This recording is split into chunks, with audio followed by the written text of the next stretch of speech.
ඉතින් කෝවිලක් වෙනින් තමයි යන්න තියෙන්නේ පුඩුලුවේ. ඩන්සිනුන් වතුරයට හයිද තියෙන්නේ. ඉතින් සරස්වති දේවියගේ පිළිමයක් තියෙනවා. මාරු ලස්සන දියැල්ල. අපි ඇතුළට ගිහිල්ලා බලමු දියැල්ල මේ අපිට පේනවා පිටිපස්සෙන්ද. අපි ගිහිල්ලා බලමු ඇතුළට.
ඩන්සිනුන් නැල්ලට ඇවිල්ලා ඉන්නේ අපි. ඉතින් මේ වතුර නම් මාරම සීතලයි.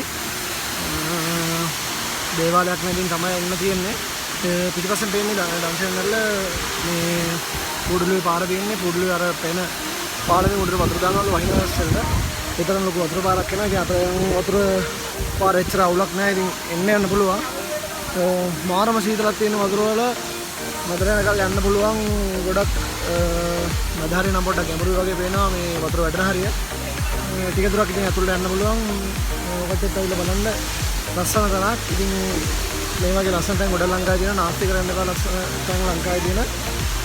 විල්ලා ඒක අත්විඳලා ලස්සන අත්විඳලා ඒ තැනට හානි කරන්නේ නැතුව යන්න කියලා ලොකු ඉල්ලීමක් කරනවා.